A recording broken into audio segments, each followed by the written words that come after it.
One.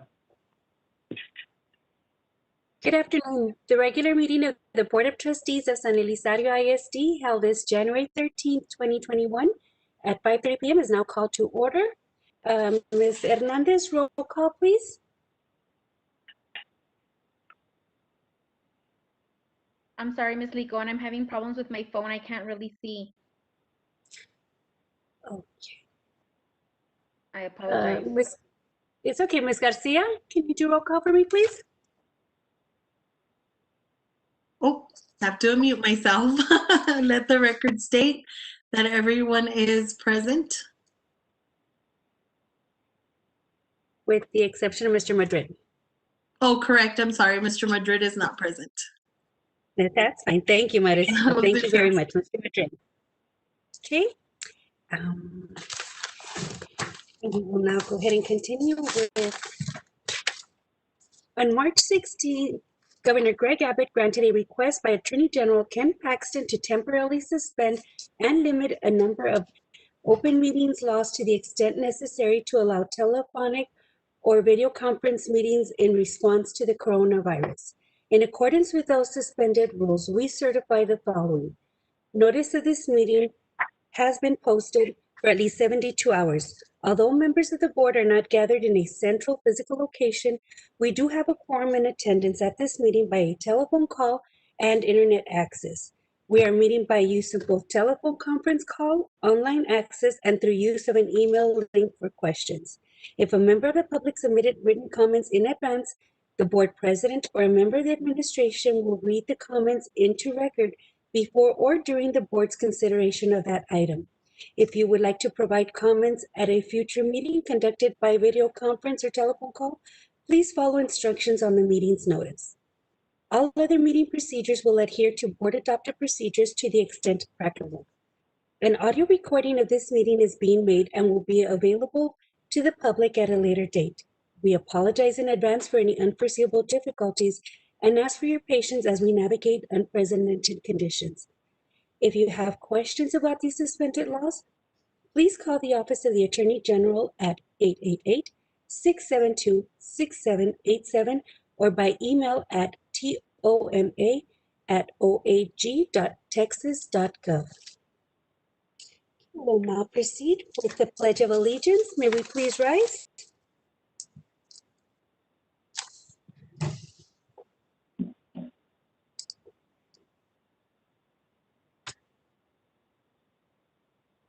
I pledge allegiance to the flag of the United States of America and to the republic for which it stands, One one nation, under God, indivisible, with liberty and justice for all.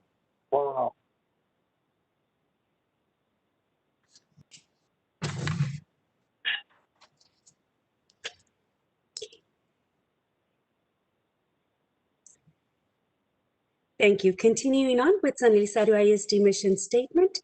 San Elizario I.S.D. mission is to graduate students with skills to meet the demands of a changing world by promoting student success as non-negotiable, channeling resources to match the learning needs of students, employ and retain quality staff so that San Elizario is a proud, innovative, and academically superior district. Thank you. Okay, moving along to item 2, open forum.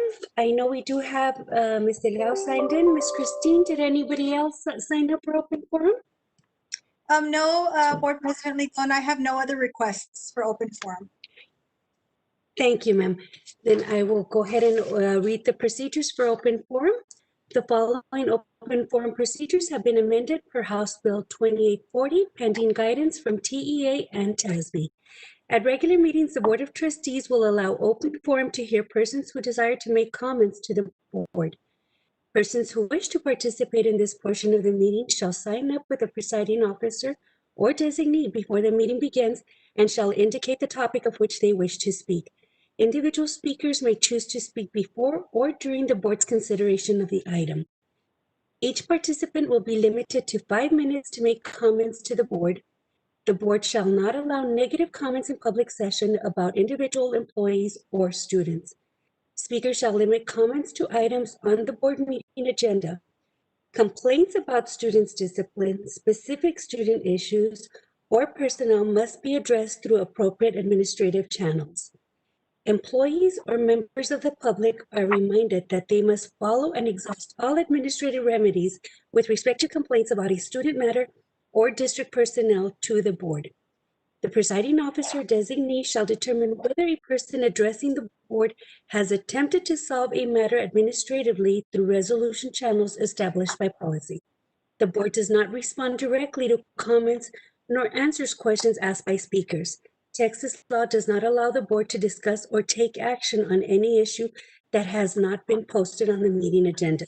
Specific factual information or recitation of existing policy may be furnished in response to inquiries, but the board shall now deliberate or decide regarding any issue that is not included on the agenda posted with the notice of the meeting. And with this, I would like to ask Ms. Tina Marie Delgado, who has signed up for open forum, and her two topics are one, school menu, and the second item, online learners incentives. Ms. Delgado, you have the floor. Okay, good afternoon. Can everybody hear me? Yes. Okay. Good afternoon, Superintendent Dr. Mesa Chavez, Board President Licon, and Board of Trustees. I would first like to begin by thanking the board members for their service to this community. Your dedication to the district is greatly appreciated. So thank you very much for everything you do. So I'm here because I have a couple of ideas, okay? One, can we eliminate the waffle from the district menu? Okay, let me start off by saying thank you to the staff at Alacon for greeting my father every day with a smile, okay? My husband and I are working parents, and we greatly appreciate the cafeteria staff for providing meals to give my children a reasonable diet. I have taken advantage of every meal this school year, but not until recently did I realize why my children really dreaded waffle morning. My husband and I tried them, and sadly, they are not at all appetizing. So I wanted to see if the menu could be reviewed a little to see if there could be like a healthy alternative. I know it might be a little bit silly, but I really would hate for items on the menu to go to waste. We do, like I said, we do take advantage of this food, and I would hate for families to be throwing out items. So just something to consider.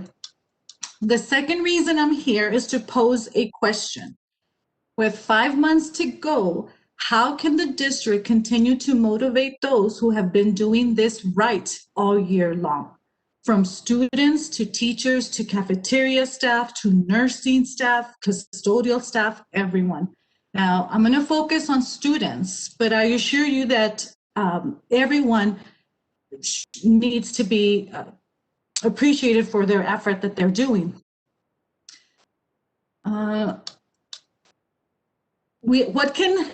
Now here's the question. What can be done to bring excitement to a student who has connected every single day? Now, my children have had perfect attendance all year long. They have been out 1 hour last semester only to give us time to say goodbye to our pet. But other than that, they've been on the whole time. Now, what is happening? What are we doing for them? We have been blessed to be able to provide. Now, as a family, we have provided incentives for our children. We've had board game nights, family movie nights, and in fact, this weekend we had a picnic at the park for their honor roll. So we do try to, do as much as we can for our boys. But honestly, they really do miss the great award assemblies or recognitions given at the school. With that said, let's think outside of the box. So what can we do as a district? Maybe pizza for the family, pick up an ice cream and see your favorite Chico the Chihuahua at the school. That would be awesome. Drive-in movie pass for a special night, like maybe at one of our campuses. Another idea that I read about was on CNN on how a small district in Dallas, it's about the population of our school district, so it's doable.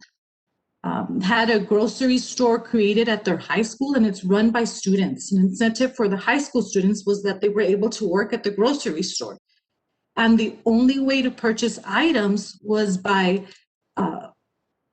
getting your good grades in school. You would get points for attending class, for getting good grades, for turning in assignments. So I thought that was a pretty neat idea, and actually I did share it with Superintendent Dr. Mesa Chavez, who reached out to me. I shared some of these ideas. I really do hope that the district thinks of something creative to keep our students motivated. I don't want them to give up. They're trying really, really hard. All our staff is trying hard. So let's keep this going. We have a few more months. On a side note, I also like to think of other ways to motivate our teachers, maybe an extra week off. I don't know. Let's try it. Okay, I tried, teachers. Okay, thank you again.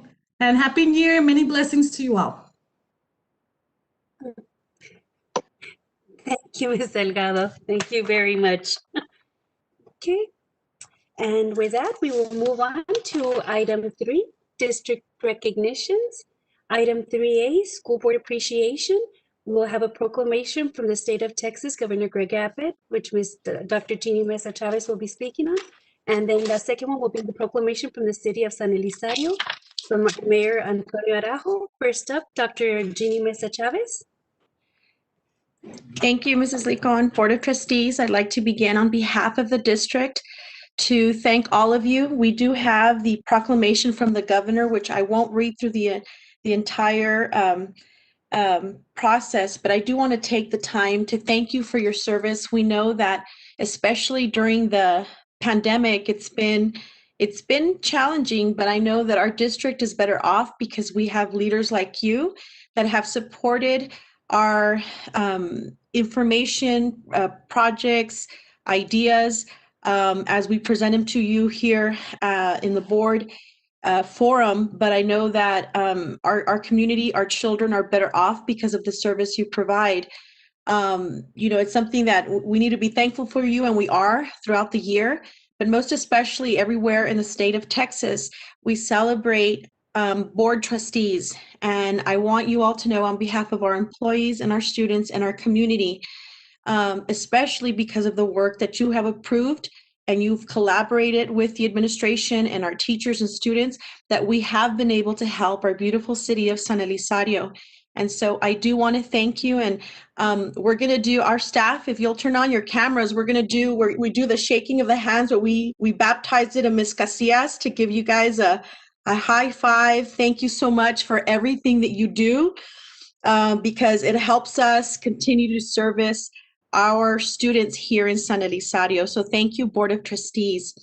I would like at this time to be able to bring forward our Mayor of San Elizario, Mr. Antonio Arajo, and he is going to be going through his proclamation from the city, which is closer to home, and we're familiar with Mr. Arajo. Mr. Arajo, you have the floor. Yes, before I read the proclamation, I want to thank the school board trustees, for their dedication and their service to the community. The whole city of San Elizario thanks you a lot. You're doing a wonderful job, and keep up the great work. It's in the school board trustees, Ms. Mesa too, and her staff. The teachers are doing a great job. So I want to thank everybody, but today is the school board. So with that, I'm going to read the proclamation. I don't know if you want to read it first, Ms. Mesa, or myself. Should I read it? The proclamation from the city first? Go ahead, sir. Okay. So this is the proclamation from the city.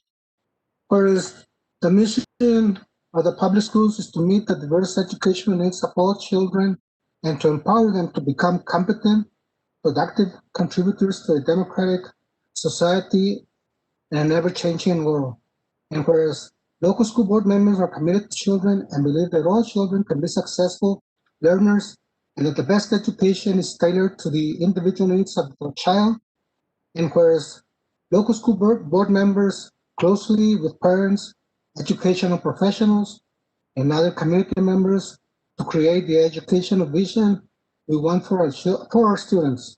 And whereas local school board members are responsible for ensuring the structure that provides a solid foundation for a school system, and whereas local school board members are strong advocates for public education and are responsible for communicating the needs of the school district to the public and the public's expectations to the district. Whereas the City of San Elizario and the San Elizario Independent School District have enjoyed a fruitful relationship, and the city also debt gratitude to the school board for all the support bestowed to ensure our government success. Now, therefore, in consideration of the above contribution by the members of the San Elizario School Board, I, Antonio Araujo, Mayor of the City of San Elizario, Texas, along with the San Elizario City Council and their unanimous and inherent jurisdiction, by this proclamation do hereby proclaim the month of January 2021 as School Board Recognition Month in the City of San Elizario. I urge all citizens to join me in recognizing the dedication of our school board members and commit to working with them to mold an education system that meets the needs of children both today and tomorrow. In official recognition whereof, I hereby affix my signature this 13th day of January 2021. Thank you, Mayor Araujo. Thank you. Thank you. And board trustees, on behalf of all of our schools, you all received a little token of appreciation from employees. So I want to thank our principals and our supervisors from throughout the district who put small tokens of appreciation. And we just, again, want to thank you for your service. Thank you, Dr. Mesa Chavez. Thank you, Mayor Araujo. Well, thank you. I will have to say that, it means so much to hear the proclamations because, especially through this pandemic, it's been difficult. Our board members are the fellow trustees that I have such an honor to work alongside. They put in countless of hours, and we do it with love. We do it with a passion. Our love for service for our children. And it wouldn't be possible if we didn't work in a unified manner and with a lot of respect for one another, and mainly because our students come first, and our teachers, our district personnel, our community members. This is a collaborative effort between the superintendent, board trustees. Literally, it is the parents, the students. Again, the City of San Elizario. We all have to work in a unified manner to keep ensuring that our little ones get the best education for us in the educational realm, and as a community and in our city, it does take all of us. So thank you all very much. Thank you for the tokens, reading the messages, the kind words, the pictures of our students that we miss so much. Really lifts the spirits, and I thank you all very much from the bottom of my heart. And thank you, fellow trustees, because we are a great team, and it has taken all of us working together. So thank you, ma'am. Well, thank you. Thank you. Thank you, Mayor Araujo. Well, thank you. Chair. Okay. So if no one else, we will then go ahead and move on to item 3B, San Elizario recognition of fall retirees, Ms. Blanca Cruz, Human Resources. And this will begin on page 9 in our board book. Good evening, Board President Licon, board members, and Superintendent Dr. Mesa Chavez. First and foremost, I want to say congratulations because it is the month of January. It is your month, so thank you for everything you do. And moving on with other recognitions, we have 12 employees that have chosen to leave the nest, as we say. They will be retiring. Some of them have retired. So I wanted to show the faces of those employees to you all. So I'm going to be sharing my screen here.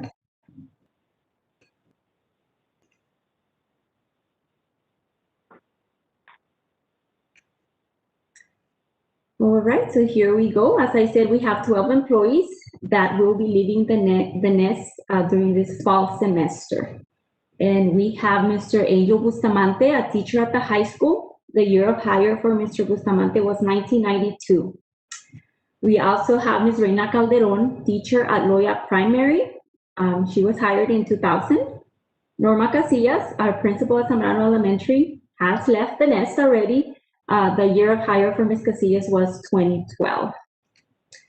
Next up, we have Ms. Celia Duran, special education aide, year of hire 1993.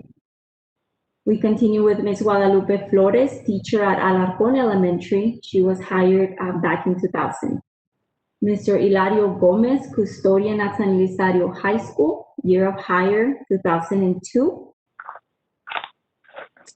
Ms. Amelia Gonzalez, monitor for Zambrano Elementary, year of hire 1995. Ms. Cecilia Lucero, teacher at San Elizario High School, her year of hire 2002. Mr. Jose Rodriguez, custodian at the high school, year of hire 1995. Our district nurse, Ms. Lara Rodriguez, year of hire 1999. She left the nest but came back in 2018. Priscilla Rodriguez, teacher at Zambrano Elementary, year of hire 2005.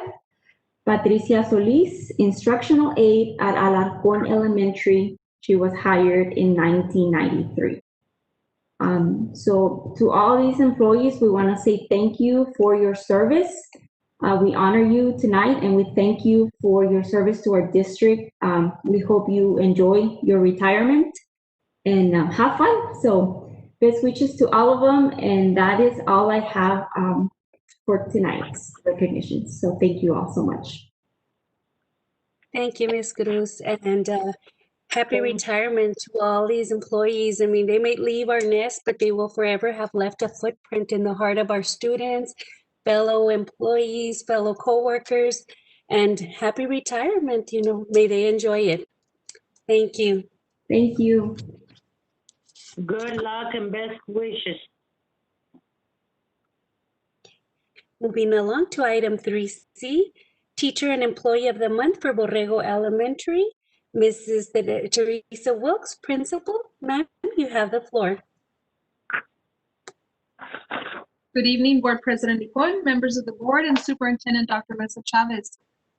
We're going to recognize and honor our Employee of the Month and our Teacher of the Month. At this time, I'd like to turn it over to Mrs. Veronica Bashir, the Assistant Principal, to recognize our Employee of the Month. And then I'll take over with our Teacher of the Month. Good afternoon, Board President Licon, members of the board, Dr. Mesa Chavez. This evening, I will be presenting our Borrego Employee of the Month, Ms. Haynes. Ms. Haynes has served our district for over 15 years. I have witnessed her success as a teacher, mentor, colleague, and friend. Ms. Haynes provides for the caring and the social, emotional needs of the students at our campus. She provides students with individual and group counseling and is the RTI administrator for Borrego. She has a positive outlook on every facet of a child's development and sets high expectations for herself. Ms. Haynes does not shy away from leadership roles and welcomes the opportunity to lead as an individual or work as a team member in a supporting role. She coordinates our awards assemblies, our terrific hits. She ensures that events are both engaging for parents and for students. She recently organized our jacket giveaway where over 40 families in the community received a jacket to keep them warm during the winter months. Ms. Haynes can be counted on to listen and provide support to students, parents, teachers, and sometimes even administrators. She is our in-class celebrity and happy to perform for our families and community. It is my honor to present to you Borrego's Employee of the Month, Ms. Rocio Haynes. Good evening, President Licon, Board of Trustees, Dr. Mesa Chavez. I'm truly, truly honored by this recognition and very humble. I just want to express what a blessing it is to come every day to work and serve our students, our parents, our teachers, and the San Elizario community as a whole. It is my honor to serve everyone. I want to thank, first of all, God and San Elizario Independent School District for providing me the opportunity to go to work every day and do what I love. Thank you very much, Ms. Wilkes and Mrs. Bashir, for your daily encouragement and support. I also want to thank, first of all, congratulate the Board of Trustees on your month. You guys do an awesome job in providing everything that we need, along with Dr. Mesa Chavez, Dr. Segovia, and our leadership, to ensure that we can serve our students and we can meet their needs. And finally, I just want to thank my Borrego family for this recognition. I just want to end by saying that it is my honor to serve you. Thank you very much. Thank you and congratulations. Thank you. This is Mrs. Romero. Thank you. Thank you, Ms. Haynes, as well. And if anyone has had the opportunity to hear her, she has the most beautiful voice. If we're ever so lucky to have her sing for us, believe me, it will be a treat. So thank you, Ms. Haynes. Thank you and congratulations. Congratulations. Thank you. Miss Haynes, this is Miss Garcia. Having worked along Miss Haynes for a good period of time, I know how dedicated she is to her students at Borrego. I appreciate everything she does. I've had the pleasure of hearing her sing many times. But thank you so much for all the work you do, Miss Haynes. I know you're truly dedicated to the students of San Elizario. You put in the effort, and your work is appreciated. Thank you. Thank you. Thank you so much, Ms. Garcia. Thank you. Now I'll transition to recognize our Employee of the Month, Mr. Sierra. Mr. Sierra is a dedicated member of our San Elizario district with over 20 years of service. Mr. Sierra is widely respected, not only at the campus, but really truly throughout the district. He works closely with campus teachers and staff. He provides a proactive approach to ensure that student success. Mr. Sierra promotes a positive learning environment and support of the campus vision. His work ethic is admirable, and his dedication to student success sets the tone for the grade level and for the campus. He is the first to be counted on to assist with any extracurricular activities and events that we may have. He oversees our robotics team and is our informal in-house tech support, especially during these times. Mr. Sierra is not one to seek any accolades or any attention for himself, but is much deserving of this recognition. So it is my honor to present Mr. Sierra as Borrego's Teacher of the Month.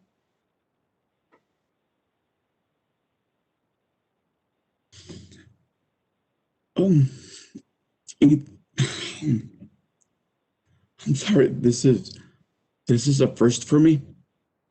I've been working for San Elizario for 23 years. And this is the first time that I'm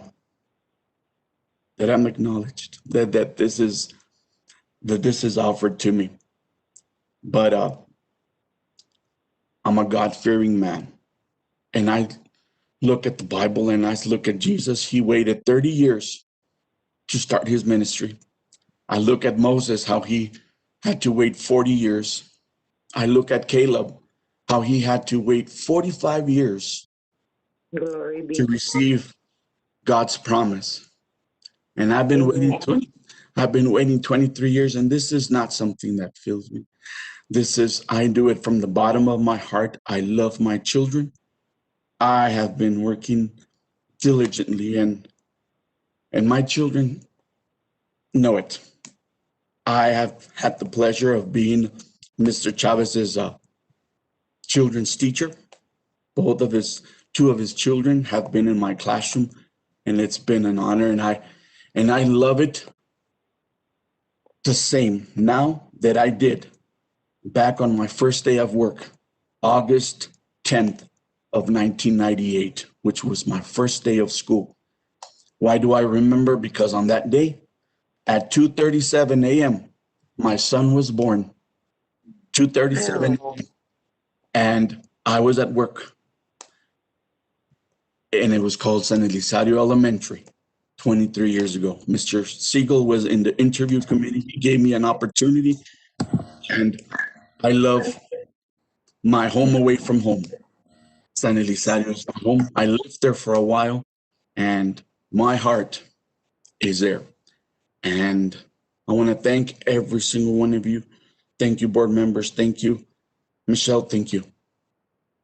You've taken my calls. Thank you. Thank you, Ms. Wilkes, for this opportunity. Ms. Brashear, thank you very much. Ms. Haynes, thank you very much. God bless you. And rest assured that I am praying for San Elisario and San Amen. Elisario I.S.D. God bless y'all and thank you very much. May the mighty Lord bless you. Amen. Gracias. Dios les bendiga. Dios les bendiga. And I just have something that I would like to read. The Bible says that anything that we do the best that we can. And for us to do it as if we were doing it for the Lord. And I have taken that upon myself. Anything that I do, whether I'm at home, whether I am at school with my children, or whether I'm at church, because my wife and I were also the children's ministry directors, I do it as if I'm doing it for the Lord. Thank you very much. God bless. Thank Amen. you. Amen. Congratulations, Congratulations, Mr. Mr. Congratulations, sir. Thank you very much. And thank you again for, like I said, planting the seed of knowledge in our little ones, but most of all, sharing your kind heart and for your beautiful words right now. Thank you, sir. Congratulations, Mr. Sierra. Usted sabe que se lo merece. Se lo ha merecido desde cuando. We know it came a little late, but you deserve it. If you've ever had the pleasure of being in the classroom with Mr. Sierra, he is adamant about building relationships with his students. I mean, he will get a child and turn them into something spectacular, and I've seen it myself. So thank you so much, Mr. Sierra. Usted sabe que yo lo aprecio mucho y aquí estamos. Thank you very much. Appreciate it. God bless. And like they say, patience is a virtue for those who wait. Congratulations. This is Mrs. Romero. Thank you, man. Thank you. Muchas felicidades, Mr. Sierra. This is Mr. Chávez. Mis hijos también se acuerdan de usted, yo también me acuerdo de usted. Sé que hace como un año también tuvo un accidente y no me olvidé de usted cuando habló para que le ayudáramos. Muchas gracias por todo lo que ha hecho por la comunidad y gracias por sus palabras de inspiración ahorita que nos dio. Gracias. Para mí es un placer y lo hago de todo corazón. Mi corazón está aquí. Yo hice algo. I was a real estate agent. I did real estate for 11 years. I could have made more money. I made more money doing real estate than being a teacher, but my heart is in that classroom with those kids. That's my heart. That's my passion. Esa es mi pasión. And I got 2 years to go and I want to give it all I got those last 2 years. God bless you. Thank you. Follow your heart. Follow your heart. I just want to say congratulations, Mr. Sierra. My kids were not in your class, but I have had the pleasure of meeting you and your sister, Rocio, and you all are such kind-hearted, genuine people. And I just want to say thank you for everything that you do for our kiddos.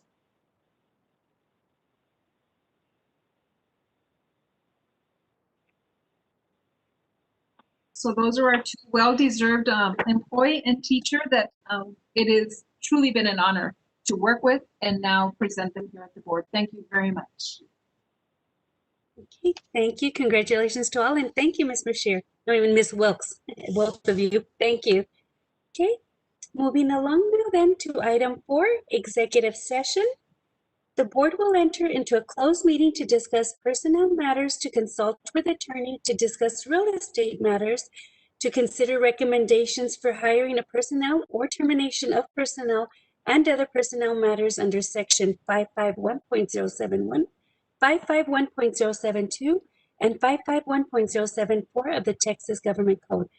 Item 4A will be discussion on employee board superintendent communication. 4B, discussion on the employment of the following 1 contractual personnel, and going into executive session at 6:04 p.m. Please mute your mics and turn off your cameras, and we're going into executive session. Thank you.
2, 1. Okay. We are back. It is 6:31 p.m. The board will return to open session to take possible action on the matters discussed in executive session, of which we have none. So we will move on along to item 6, new business and board action items. 6A, discussion and possible action to approve order calling for general trustee election on May 1st, 2021, and other matters incident thereto. Ms. Priscilla de Mata, legal counsel, and remember, this is the packet that was sent to us. Ms. de Mata?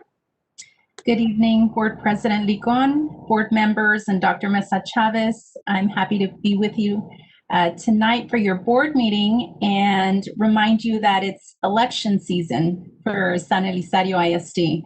So what I'd like to do for you all is read the order of election that has been prepared by my office.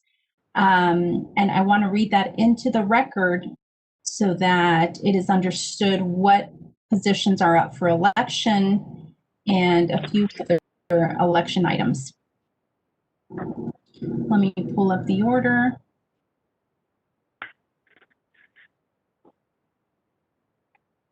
Okay.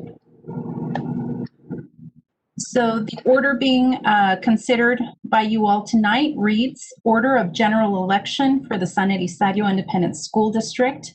An election is hereby ordered to be held on May 1st, 2021 for the purpose of electing 4 trustees for the San Elizario Independent School District Board of Trustees. The positions for which the election will be conducted are the following, and the persons currently holding those positions are as follows. Place 6, currently vacant but previously held by Ms. Jaques. Place 6 has a term of 2 unexpired years. Place number 1, which is currently held by Michelle Garcia, that position is for a full 4-year term. Place 2, also for a full 4-year term, currently held by Becky M. Romero. And finally, place 4, also for a full 4-year term, currently held by Fernie Madrid. Applications for a place on the ballot shall be filed with the San Elizario Independent School District by February 12, 2021. Early voting by personal appearance will be conducted at the San Elizario Fire Rescue Meeting Room located at 1415 San Antonio Street, San Elizario, Texas, 79849, and other voting centers at the times and dates set forth below and in the early voting summary provided by the El Paso County Elections Administrator, included here as Exhibit A to this order. Early voting shall take place beginning on April 19, 2021 and ending on April 27, 2021. The early voting schedule is as follows. Monday, April 19 through Friday, April 23, 2021 from 8 a.m. to 5 p.m. Saturday, April 24th through Sunday, April 25th, 2021 from 12 p.m. to 5 p.m. And finally, Monday, April 26th through Tuesday, April 27, 2021 from 8 a.m. to 5 p.m. Applications for ballot by mail shall be mailed by UPS or Federal Express to Lisa Wise, Early Voting Clerk, Elections Department, 500 East San Antonio Suite, number 314, El Paso, Texas, 79901. Alternatively, you may send your application or letter for a ballot by fax or email as follows. Fax to 915-546-2220. And if faxed, make sure your application is legible, or email to ballot requests at epcounty.com. Applications for ballots by mail must be received no later than the close of business on Tuesday, April 20th, 2021. Ordered this the 13th of January, 2021. So Board President, that is the order of election before you all for the May 1st, 2021 elections for 4 positions on the Board of Trustees. Yes, may we go back? I believe I heard place 4 instead of place 3 for the 4-year term on deferring. Yes, it should have read place 3 instead of place 4. That's what I had heard. Maybe it was just me. Or Okay. No, I is it heard just it too. You heard place 4 also? yes, Yes. just for to be corrected that it is place 3, 4-year term for Fernie Madrid. That is correct. Thank you. And I'll confirm that the places on the order of election before you are place 6 for 2 unexpired term years, place 1 for 4 years, place 2 for 4 years, and place 3 for 4 years. 4 years, correct. Correct. Thank you, ma'am. Thank you. So with that, I would need a motion, correct, for this item? Correct. And a second, please. So may I please have a motion? I so move. Okay, the motion was made by? Myrna Hernandez. Okay. I Myrna second. Erna. And it was seconded by Ms. Romero? Yes. Is that how it was? Yes. Okay, so we do have a motion on the floor for item 6A to accept it by Ms. Hernandez, seconded by Ms. Romero. Mr. Chavez, how do you vote? Aye. Mrs. Garcia? Aye. Mrs. Hernandez? Aye. Ms. Romero? Aye. And Sandra Licon? Aye. Motion carries. Thank you, Mrs. De Mata. Thank you all. Have a good night. Thank you, you as well. You too. Okay. Moving along to item 6B, discussion on pathway of champions. Dr. Jeannie Mesa Chavez, superintendent and cabinet team, and this is on page 43 in our board book. All right. Horacio, you tell me when we're ready.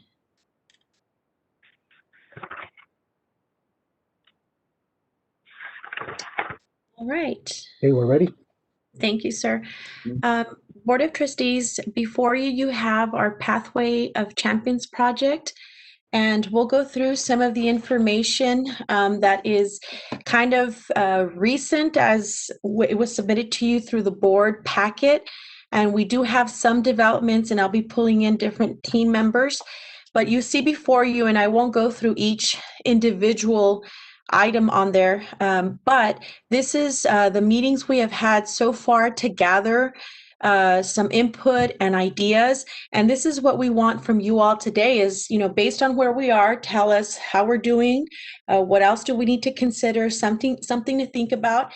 But it has been a pleasure to be able to talk to the individuals actually that we're honoring. Our Pathways of Champions project really entails going back as far as 2013 when Miss Irene Salome was the Texas Teacher of the Year. And every year since then, from between cross country and soccer, we have had some kind of state championship. And so that is where the idea came that, you know, it has been a pathway of champions and we wanted to proceed and honor them. So we have had quite a few meetings, and I believe we have a standing appointment meeting will be forthcoming. So let's go on to the first phase of where we are. Sir Horacio and I have actually been in communication discussing a commercial spot. There we go, Horacio. And so, Horacio, do you want to give a little bit of where we are with the commercial spot? Yes, good evening, Ma'am Chair Licon, members of the board, Dr. Mr. Chavez. So, considering the project that we have at hand, we started with contemplating and coming up with a commercial spot. We reached out to Leo's marketing. They came about and they met with us twice, and we discussed the project, that what we had envisioned and what we were trying to do. They have a good reputation. We saw their content. We liked it, and this is where we came about. We looked at a full day of video production. They took the footage, 4 hours of editing, and then we also asking to be in English and also be translated into Spanish. So what we're thinking is 1 month paying the full amount till we can do the transmission of that commercial in a English TV station, and then the following month we want to do it in Spanish. So this is in the conversation right now. We're in the process of getting him in and scheduling another meeting so we can him inside and take it from there. So with that being stated, that's just one of the ways that we're going to honor what we know to be our Pathways of Champions project. The more we thought about this, there is not another district that has what we have. Collectively, there's multiple schools in a district that have had different state championships, but when you just have one school, and it includes teachers, our Texas State Teacher of the Year, we wanted to, begin with, this is one of the items that we're working on. So if we go on to the next item that we have on here, and this is where it was very helpful to have conversations with Sir Dexter and Mr. Martinez about, our plaza and monument. And so I was actually at one of the campuses. I'm not going to say where, because then Dexter's going to know who told me that. I know he knows how to sketch now. But I was actually one of the campuses speaking to one of our employees, and they said, well, so we met with Sir Dexter and Mr. Martinez, and we talked about what we saw happening at our high school, that the concept that was brought up at the last meeting. We know that we have some pictures that honor our state champions at central office, but what did we want to do at the high school that would also bring the community about? And so when Dr. Segovia and I met with Sir Dexter and Mr. Martinez, this is kind of what came forward. And so I would like Mr. Martinez or Dexter, if you can kind of explain the little drawing at the bottom so that we can kind of help conceptualize it for our trustees. Good evening, Board President Ms. Licon, members of the board, and Dr. Mesa Chavez. Just like Dr. Mesa said, this is actually the creation of Dexter, so I'm going to go ahead and divert it to Mr. Harmon so he can better explain what where this is at. Okay. Good evening, Board President Ms. Licon, members of the board, Dr. Mesa Chavez. Yes, so pretty much this is, if you're all familiar with the high school, this is the first entrance as you go in, and after speaking to Dr. Segovia and Dr. Mesa Chavez, this was pretty much what they were envisioning by having that entire pathway, actually the asphalt portion of that driveway with the lettering that you see there, that would be painted on the floor. And if you can see towards the center of that drawing, there's I guess it would be a plaza type monument. So at this point, we are in contact with two vendors. Well, one vendor who has already provided a quote for the actual, I forgot what they're, I'm sorry, like the monolith, the slabs that are dedicated to the championship teams. Those would be placed alongside that roadway. And that quote's already been forwarded to Mr. Martinez. And of course, the next portion here, they're working on quoting the actual paint for the lettering on the street. And the next big portion of this project would be the plaza portion of the project, and that would be right centered as in that middle area there where you are looking. So after, if the board was to pursue looking at this and moving forward, then we would definitely have to start looking at the design of that actual plaza. Thank you, Sir Dexter. So what this looks like here is, and I know that Dr. Segovia explained it best when he gave us the example of, outside of the White House. Go back, Horacio. When we go, when it's, I guess it's one of the streets outside of the White House where it says, Black Lives Matter. That's where we came up with, we could put lettering. One of them is trust the process. And then across over, you see the Pathway of Champions. The monument would be the area where we could add benches for individuals to be able to gather when it's safe to do so. Let's go to the next slide, Sir Horacio. Some of the monuments that we've been looking at, and actually these were ideas taken from the one to my right that shows all the different Texas monuments there. That was kind of an idea shared with us by Coach Morales. And the cross country team. We've met with them both Coach Morales, Coach Maes, and Coach Sappenfield, and they're just elated with the idea of doing this. We kind of have a sketch, again, based. These are all just rough sketches where we are, but Sir Dexter's been able to capture what we want to be able to do. And then again, looking after we're done with the presentation and we have a discussion as to what other ideas you all would like to add so that we can further conceptualize and then identify a cost which we would bring to you all at the following board meeting. Horacio, can you go over to the next slide? What we have already done is we have ordered the state pictures. We have received the pictures for the Texas Teacher of the Year. We don't have a picture of her hung up at Central, so we're taking care of that. We also don't have pictures of our state cross country and our soccer teams at their campuses, so we're taking care of that, making sure that they're framed. We have the approximate costs there, and so we're taking care of those items as we speak. We're ready to go to the next slide, Sir Horacio. And then we have, you know, we wanted to just kind of share a picture of our state winner back in 2013. Because we know that she kind of kicked off since 2013 and we've had state championships, we would also be getting her a Texas State monument to actually be put at Zambrano to honor her there with a bench. And I think we discussed maybe even putting like her favorite flowers so that as people are driving up to Zambrano that they could see, hey, we have a Texas State Teacher of the Year. In discussing this with her, she was very humbled and just excited.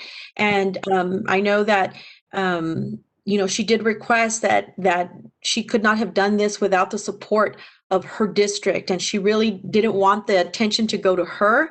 But we told her that she'd have to have a little bit of the attention on her, but she was nonetheless delighted that we were, you know, wanting to go forward with this. And so we did explain to her that we would be having, you know, this presentation to the board.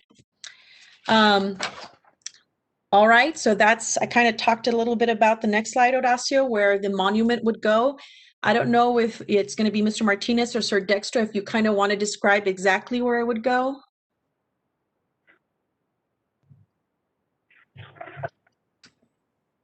Good evening again.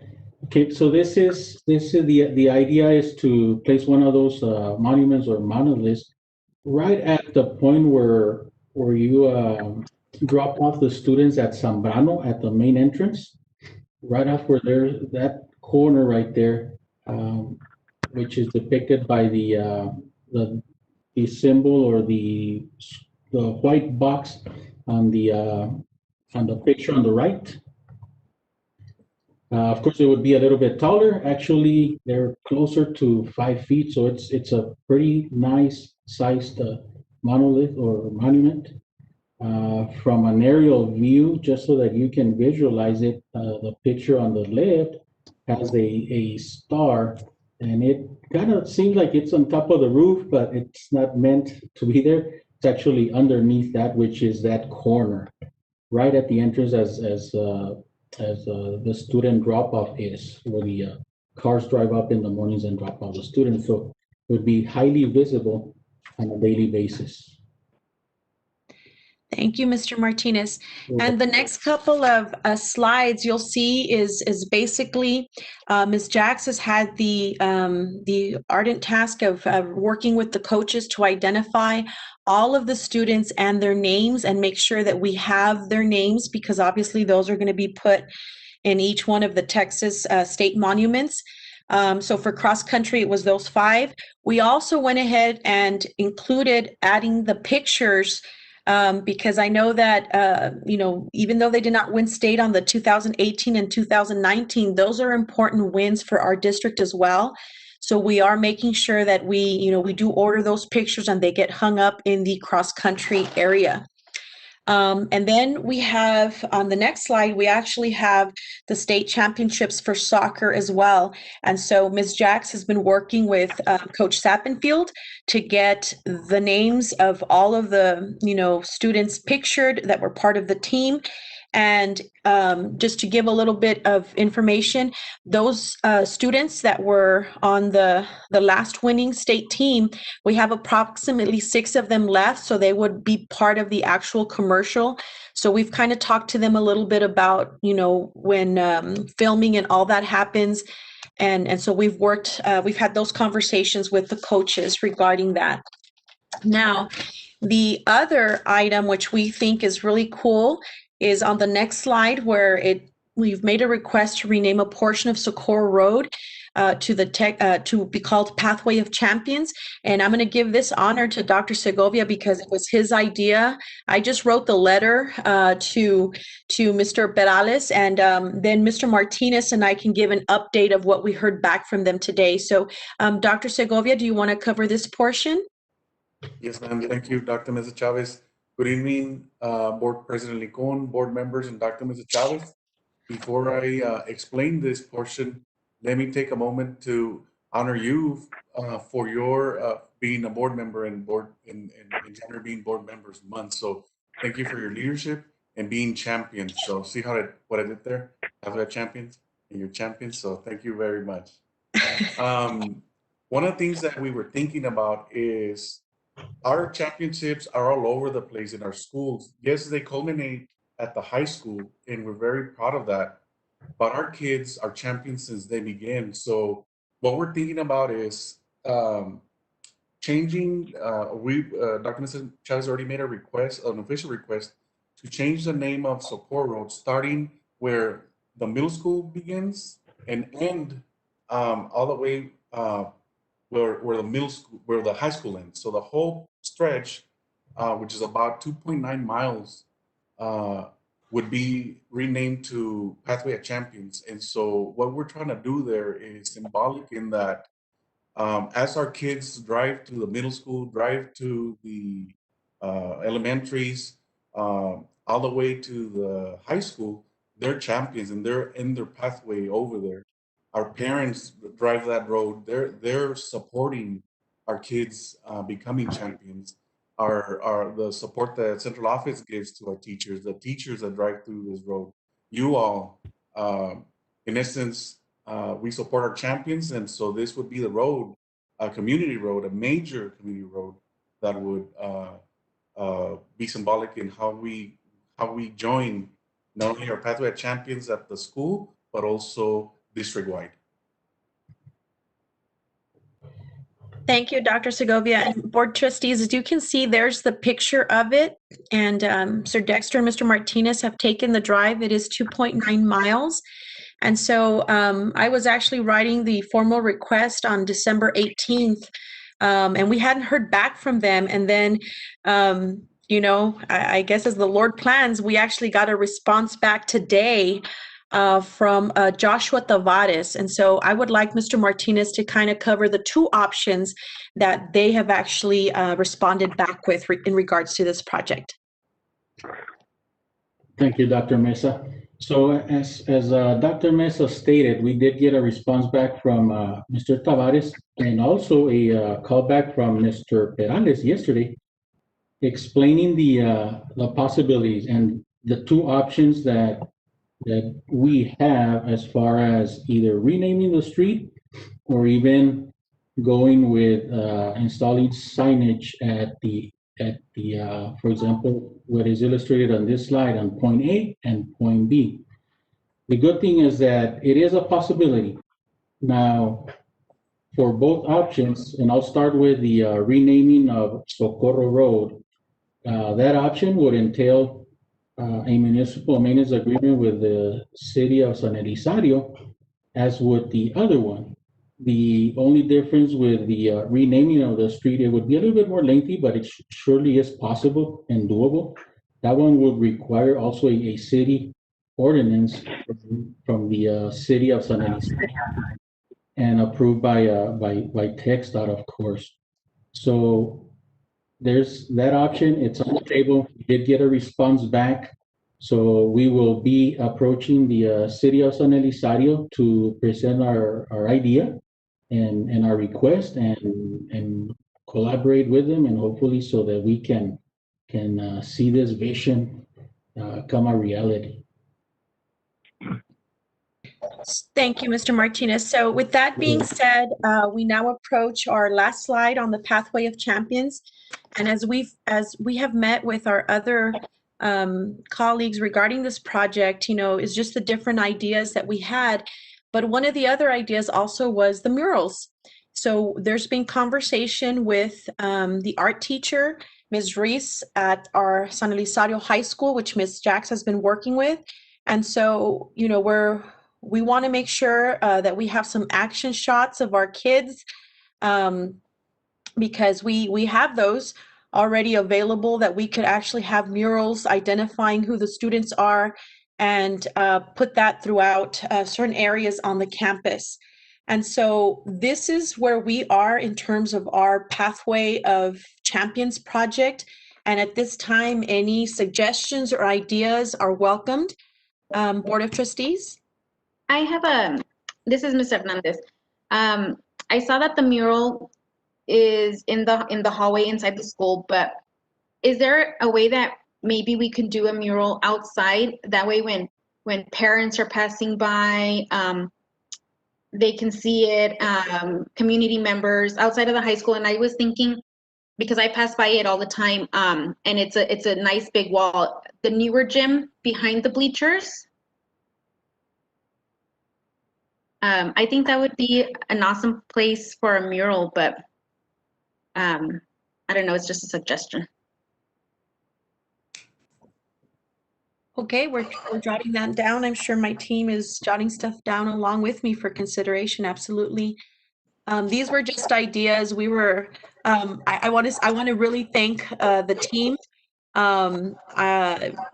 This is doable, and we want to be able to bring it back to you all once we have the pricing a little bit more solidified, so that we bring it back to you come February, because actually the whole plaza monument area, we actually want to try to have it done before this graduating class graduates. So I do want to thank the cabinet team and Sir Dexter, because this is what they helped with on their little downtime that we had.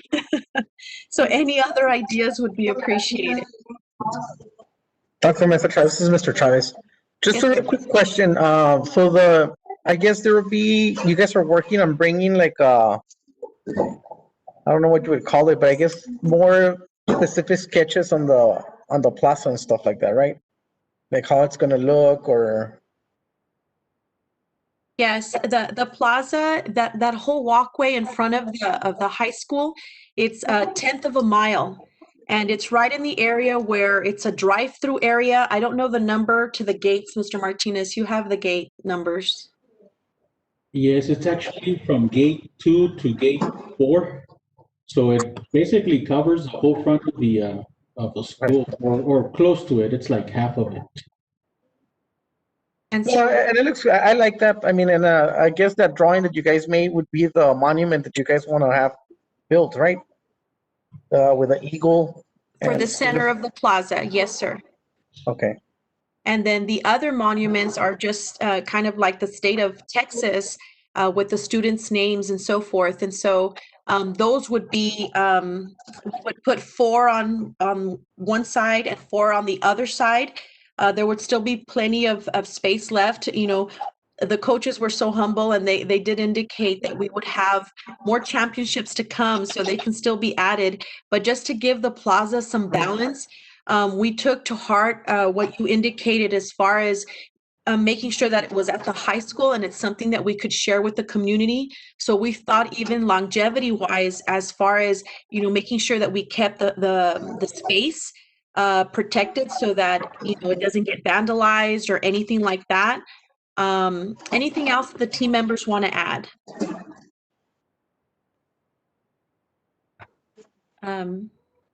So what do y'all think? Are we headed in the right direction? What are your thoughts? I think so, yes. It's about time. Yeah, I love the idea. Yes. I would like to say that. Go ahead, Eddie. No, I'll just say I love the idea. I'm just anxious to see a rendering. That's the word that I was looking for. I would love to see a rendering of what we're looking at. But I mean, the idea sounds great. And like Ms. Romero said, it's about time.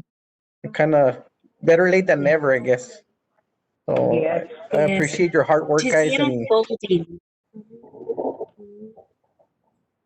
Okay. Absolutely. And I would agree with him that it is wonderful not to see it actually literally unfolding before our eyes, and that you are bringing in the coaches and the athletes, and everybody's working collaboratively. It's exciting. It's exciting. And yeah, absolutely long overdue. So thank you for the hard work that y'all putting into it, because I'm sure it's going to be just beautiful, and people are going to enjoy coming in to San Luisario and seeing literally the pathway of champions. All our student athletes and the young ones have a lot to look forward to when they get older as well. So thank you all for the thought process behind it.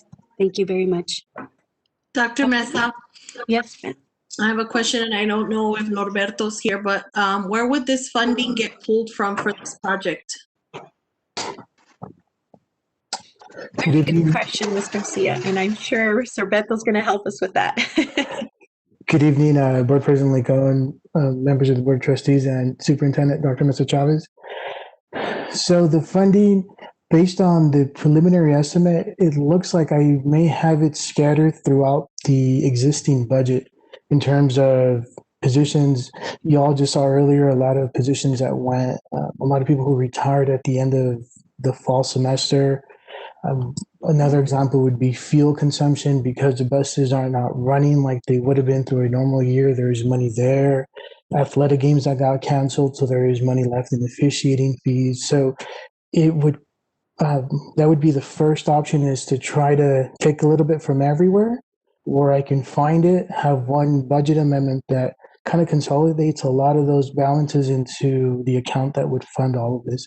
In the event that it is too expensive, then the second part of the funding would come through the fund balance, which is also there. So it is doable. And at the moment, I do anticipate most of it, if not all of it, coming through the existing budget. Thank you, Norberto. Thank you. All right. Does any of our cabinet team have any specific questions that we need to ask the board so that we're clear on what our next steps are? Dr. Mesa Chavez, this is Mr. Chavez again. You know how you guys were mentioning about the working on the video production for the spots that we're going to run on the stations? And I know that I guess there was already some numbers on that, but going with the theme, is there any possibility of making sure that part of the spot that we're running is like a prequel, or like a little teaser to us unveiling our little pathway of champions? We get that spot done maybe like a month before the actual construction is done, and just to run it so that build a little bit of excitement for the unveiling. I don't know, it's just an idea that I was thinking, just throwing it out there. Not sure if it's possible. That's something to look forward to it, Mr. Chavez. I agree. We can surely reach out. We can surely reach out. We're actually trying to get the commercial done. That's probably going to be one of the first things that's going to be completed above the others, just because we're further along in that area. All of these are ideas that the team has come up with, and everybody's kind of working on different parts of it. So Horacio, we could probably discuss that to have that included in some way, kind of like a teaser is what you're saying, to anticipation, build up the anticipation for the Pathway of Champions Plaza. Is that correct? I'm just saying I do what you're gonna do, but just kind of like time it to where when it's coming out, the commercial's coming out, and then just we have the unveiling later on. Get some free press out of it for the district. Absolutely.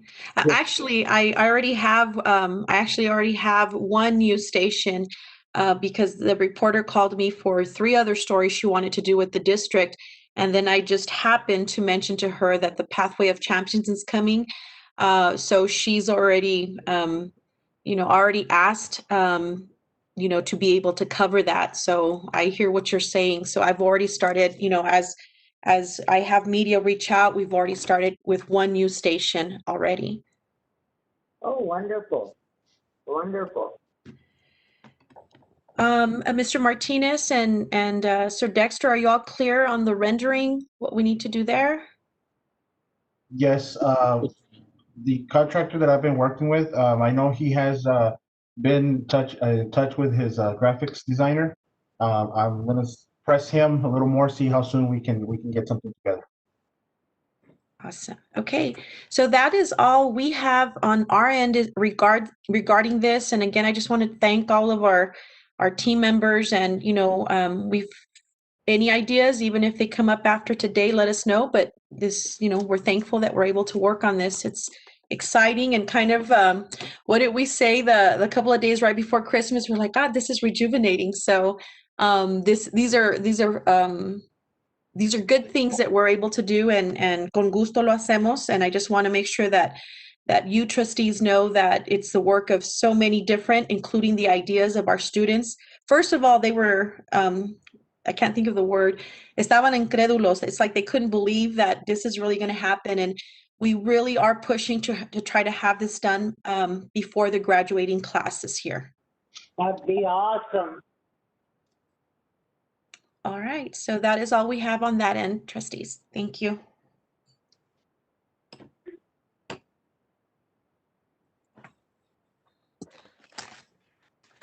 Okay, if there aren't any more comments or questions, then I'll go ahead and move on to item 7. Focus on student outcome goals. 7A, Borrego Elementary School, monitoring student progress. Mrs. Teresa Wilkes, principal, and this begins on page 16 of our board book. Good evening, Board President Licon, members of the board, and Dr. Mesa Chavez. It truly is an honor to be able to present our campus celebrations, our campus accolades, and even our campus deficiencies where we're working on. It's important to present all of it. So I'd like to go ahead and start off by reading our mission and vision statement. Our mission statement is, we, the faculty and staff at Borrego Elementary, are committed to excellence. We strive to create a secure and positive learning environment in which students are encouraged to develop intellectually, physically, socially, and of course, emotionally. And then our vision statement is, the faculty and staff at Alfonso Borrego Senior Elementary is committed to establishing a professional learning community that fosters trustworthy relationships while promoting those high expectations that will develop lifelong learners who are competent, and contributing members of society. That takes us to look at I want to start off by sharing our math data. Our math data, which you'll see first, is how we did on the first opportunity of the interim assessment, just Borrego's overall scores. And then we're going to break it down by grade level, and then I'll show you how we did on some of our TRS district common assessments. Looking at our mathematics interim assessment overall, this was opportunity 1. And we took this way back when, and really end of October. So keep in mind that a lot of the content in math had not been taught yet. We're currently in the process now of taking opportunity 2 of our interim. So I'm excited to compare the two, and I know we're going to see great gains. So looking at it here, overall, this was all grade levels. We hit 43.73% in approaches, 16.83% in meets, and then 5.91% in masters. And then we're going to look at it by grade level, comparing our interim and our TRS. 3rd grade, we look at approaches. We had 25, meets 6, and masters 2 with the interim. And then our TRS common assessments, and that includes different content, but that is content that the teachers are teaching, and then we assess it. We're at 64% approaches, 43.8 meets, and then 20.44 in masters. Looking at 4th grade, we have 51.56, 19.16, and 9.63 in our interim. And then in comparison to our TRS data, we have at approaches 68.93, at meets 44.44, and at masters 25.72. 5th grade math, in our interim, we're at 47.36 in approaches, 19.77 in meets, and then 3.96 in masters. In comparison to our common assessments, we are at 58.54 in approaches, 39.43, and 30.89 in masters. And then our 6th grade math. In our interim was 46.27, our meets 19.87, and our masters are at 6.96. comparison with our TRS data of 77.93, 36.04, and our masters at 22.52. That is our math data. I do want to talk briefly about our math interventions. As principal and assistant principal, me and Ms. Brashear, we visit, of course, those Google Classrooms, walkthroughs, model lessons. What's not included here also is meeting with those PLCs, planning that powerful first teach. And then now as we get ready to hit the ground running right after Christmas break, planning for those powerful interventions and the intervention block. Our instructional specialist, Ms. Mackay, works right alongside us. So it's the team of three truly that leads at the forefront, and we just hit the ground running. She also visits those classrooms. She is implementing the impact cycle with our new teachers or our teachers who need a little bit more support, does many learning walks, and of course models what the expectation is. We have our data meetings where we monitor and review student assessments. We use the pre and the post assessments to see how they're doing, what do they know before going in, and what are they expected to master at the end. We monitor progress and plan those interventions according to the weekly results, such as small group reteach, or if we need an overall review, or maybe just extra practice on a skill. There's the explicit instruction and step-by-step modeling. And then the different software apps that are available, such as Flipgrid, Jamboard, Hair Deck, and this past Tuesday, we just had a new one on Whiteboard that the teachers are implementing. Our parent involvement, of course, we have the open communication with parents, many phone calls. We've done home visits, assist parents in ways that they can help their kiddos and implement effective math interventions at home too. Then we'll look at reading. In our reading, we're also going to look at, excuse me for a minute. We're also going to look at that interim opportunity 1, the overall scores again, and then the reading interim assessment by grade level, and compare it once again to the TRS exams. This is the overall. We had 41.56, excuse me, in English, 19.7, and then 9.14 at masters.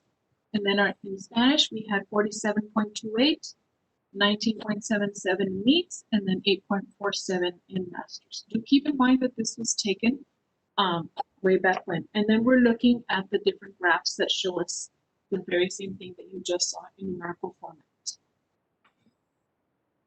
And then we're going to break it down by the interim in comparison to the TRS data by grade level. We start off here with 3rd grade, where we're looking at, and the one is English, of course, and the bottom one is Spanish. In English, we have 36.49 at approaches, 15.36 in meets, and then 7.46 in masters. And then in Spanish interim, 50.79 approaches, 20.96 meets, and then 6.33 in masters. In comparison to our TRS data, we have 69.63, 37.04, and 25.19 English. And then in Spanish, we have 54.55, 27.2, and 18.18. Looking at our 4th grade reading, we have 45.2, 22.7, and 11.9 in English. And in Spanish, we have 42.2, 22.8, and 14.89 in the interim. In comparison to the TRS data, we have 54.8, 24.4, and 15.3. And then in Spanish, 45.27, 11.94, and 9.45. Our 5th grade. Our 5th grade again in English is 49.82, 22.37, and 10.51 in masters. And then in Spanish, we have 32 kiddos taking in Spanish still. 49.09, 14.69, and 2.41. And then our TRS, we have 61.4, 39.47 in meets, and our masters is at 13.6. And in Spanish, it's 16%, 4%, and 4%, with 20 students taking it. Our 6th grade is all English. So the interim reading, we were at approaches 36.63, meets 16.6, and masters 7.3. I'm sorry, I have to sneeze. And then we have our TRS data in comparison. Approaches 64.6, meets 27.8, and our masters 13.27. Our iStation data. We need to see a huge growth in level 5. That's what we're looking at. Where are our level 5s? And then where are our level 1s? And those are the kiddos that need intervention. One thing to keep in mind is our kiddos are not on campus. So this data for me is a bit skewed. I'd like to see how they do on some of these assessments. We look at, of course, our iStation data is very, very powerful, and we use the interventions that are built in there when we have those breakout rooms or we have those intervention blocked during the day. So here we have a lot of room for growth in the overall reading in 3rd grade, in 4th grade as well, in 5th, and in 6th. And we look at it over time from August to December. Some of our reading interventions, of course, are visiting those classrooms, the walkthroughs, modeling the lessons for both myself, the assistant principal, and the instructional specialist. The instructional specialist also does the impact cycle, learning walks, and modeling, of course. Our data meetings. Our data meetings, I think, is where we get the most bang for our buck. Because we look at those pre and post assessments. Where are the kiddos missing the mark? What other supports do we need to have in place? We look at, are they utilizing those online resources, such as Learning A to Z, the Mentoring Minds, Education Galaxy, and then, of course, our at-risk reading specialist just does phenomenal as she works with those small groups. TELPAS, we're closely monitoring TELPAS progress with our monthly writing samples, giving students opportunities to talk to each other, to talk to the teacher, and I really like the use of those breakout rooms because that's really where they expand on their conversations with each other. And of course, as always, bringing in that parental involvement, having that open communication with the parents via Class Dojo, Google Voice calls, and our email, and even home visits. Assist parents always in ways that they can help their kiddos at home implementing those effective reading interventions. Then that takes us to our college, career, and military readiness. We've had College Week, we've had the College Pep Rally, we have our virtual college tours via Class Dojo, conversations and presentations on why is college important? Why is college important to both parents and student presentations? Our counselor's website features several college and career and military readiness videos. In December, we had how to pay for college. We had the FAFSA, the TASFA, and different scholarships that are out there. We have some upcoming events such as our virtual career day, our Armed Forces Day, exploring endorsements, and then the Sunday High School CTE programs. Take a virtual tour of that. Our attendance. Our attendance is not where I would like for it to be, and it is something that we are constantly working with. We have tied attendance to our PBIS. Our PBIS is our positive behavior interventions and supports, and we have celebrations throughout. This last time, I think it was in December and in November also, they got to do bowling against the principal. And of course, they're better bowlers than I am, but it was a lot of fun. So we've tied our attendance to that, and that's how we celebrate kiddos who engage, log on, and stay on. So we have work to do because we have wear the low 90s, and that is not acceptable, but it is something that we are completely and always working on. And we make as many accommodations for our parents as we can and offer those supports to get those kids to engage and to log on. Some attendance interventions we have in place, of course, all those personal phone calls to ensure students are logging on and staying logged on, following through with warning letters and home visits, personal phone calls to celebrate students that are engaged. You know what? I can tell you, I love making the phone calls where I pick up the phone and the mom answers, and I'm sure she's thinking, ay, ahora qué quiere esta señora, right? But then I'm thinking, you know what? I just called to say, great job. Your child has been logged on. He's engaged. She's engaged and fully participating. Thank you very, very much. Those phone calls, I can make them all day long. Virtual attendance and honor roll recognitions, we do have those in place. And then we ensure students have a working device. For whatever reason, the device is not functioning, the charger stops working, they just need to stop by and we'll switch it up. That way, all instructional materials that are needed are in the child's hands. And then our walkthroughs. Ms. Bashir and I have a friendly competition going on our walkthroughs. In the month of December, I had 152 and she had 149. It is vital to be in those classrooms, monitoring what is expected. And if at any time we see a teacher needs support, we roll up our sleeves and get right in there and help the teacher. And at this time, I'd like to showcase our campus.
So as you can see, we have lots and lots of fun on campus. We even dressed up, had our aprons on, and we were serving up books on one occasion to our students. It is truly an honor and a privilege to be here in San Rosario and to lead this wonderful campus. There is work to be done, but there's a saying, if you love what you do, you never work a day in your life, correct?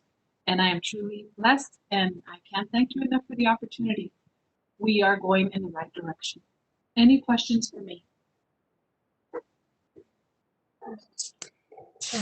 I don't have a question, but I do have a comment. I want to thank you, ma'am, for the support you're giving to the students and for the support you're giving to the teachers during this time, and also I really appreciate the fact that you're taking the time to reach out to those parents and having that phone call, that one-to-one. It makes a big difference. I'm sure it is. I know as a parent, I appreciated those phone calls. So thank you for going that extra mile. Thank you very, very much for the great things that are happening on your campus. Thank you very much.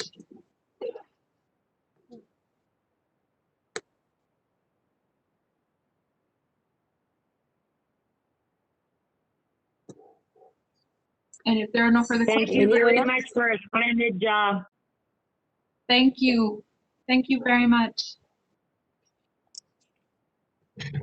Okay. Thank you very much. And if there's no further questions, that concludes my portion of the presentation. Thank you. Thank you, Ms. Wilkes. Have a good evening. Okay, Thank we will you. now then move on to item 8, consent agenda. We have items 8A through H1. Do we have any items that anyone would like to pull out for further discussion, have questions on? No. Okay, if we do not have any questions or items that we want to pull out, may I have a motion for the items 8A through H1? Ms. To accept Licon, items- Ms. Garcia, I so move. Yes, Ms. Garcia. Okay. And I Ms. second. Garcia.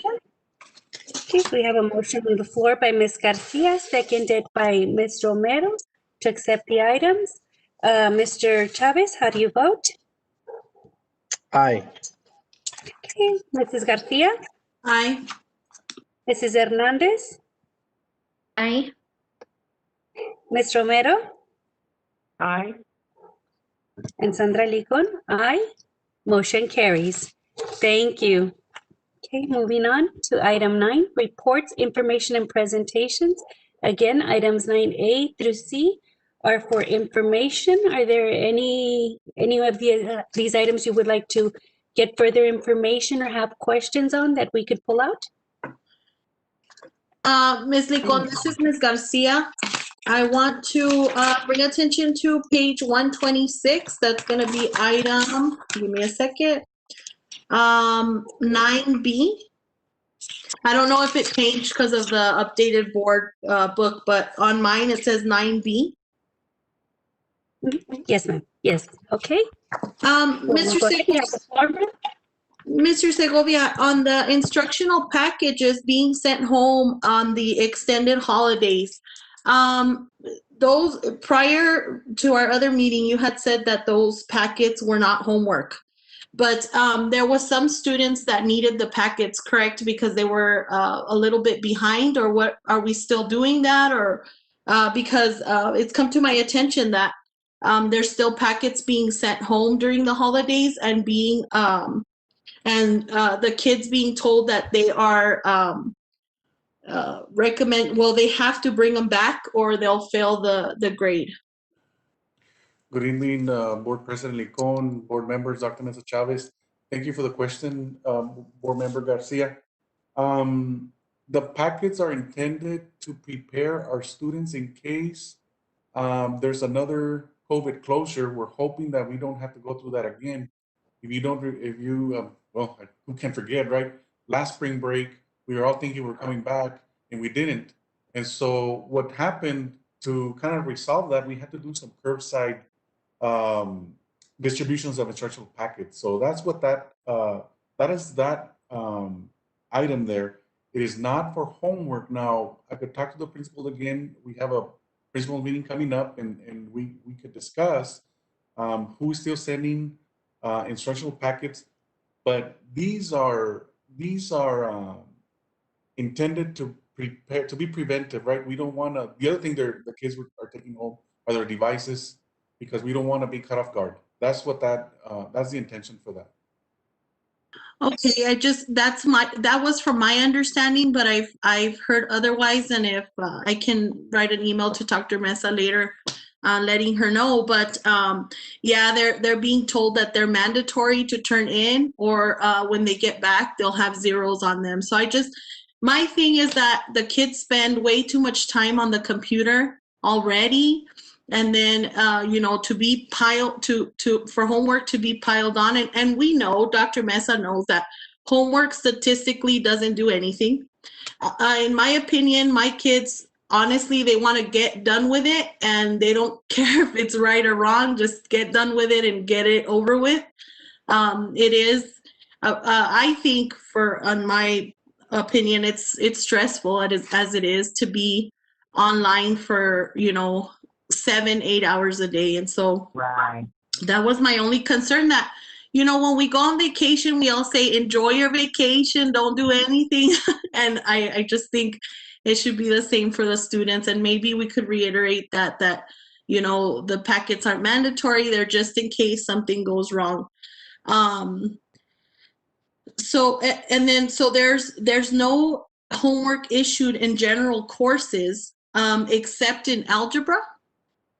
So we won't have traditional homework like we know it, right? We are suspending that for this COVID closure or COVID situation that we're in.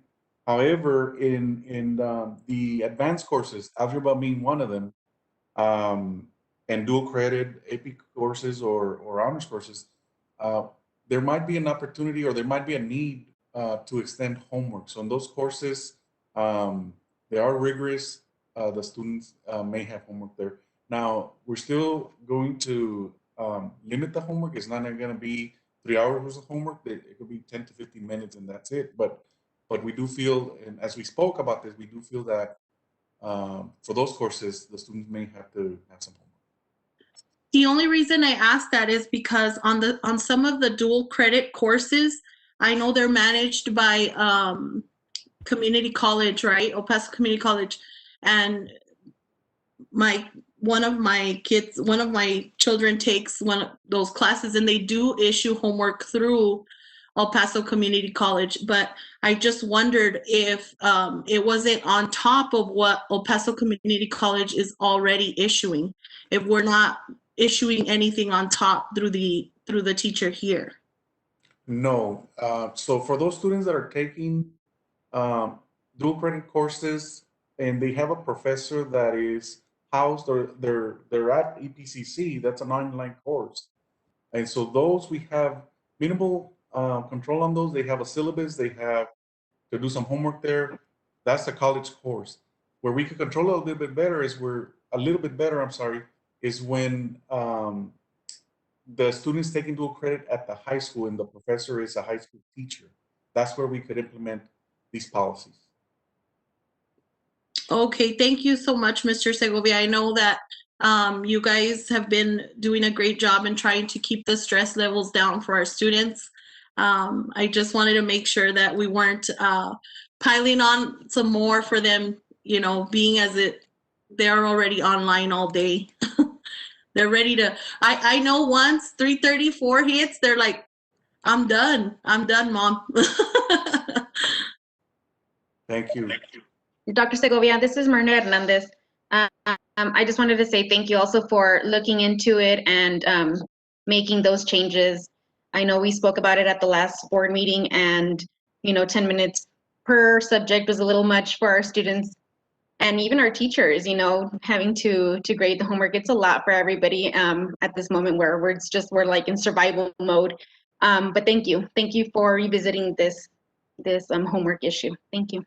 Thank you, Ms. Hernandez. I know that Dr. Mr. Chavez, the principals and I met, and we had a good discussion about this. So thank our principals too. Thank you, principals, and Dr. Mr. Chavez. Yes, thank you, principals and assistant Thank you principals. all. Yes, thank you all.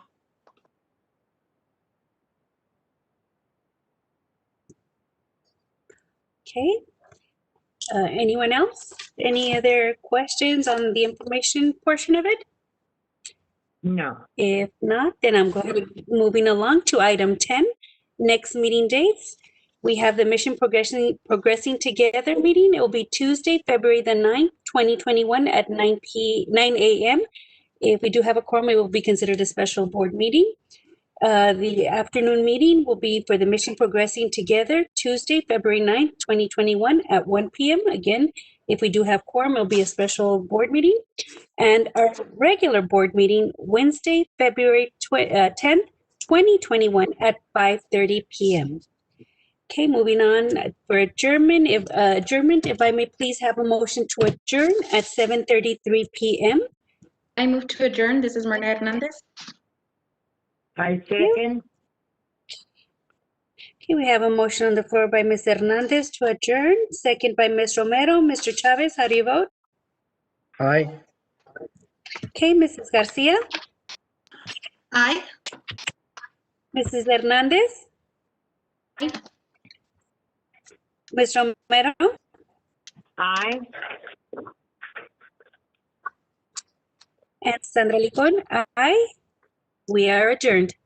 Thank you, everyone. Please be safe. Happy New Year to all, and see you next board meeting. Thank you, Dr. Mesa, for the card. You're welcome. Thank you all. Good evening. Take care. Thank you. Be safe. Bye-bye. Bye-bye. Bye-bye. Everyone. Gracias.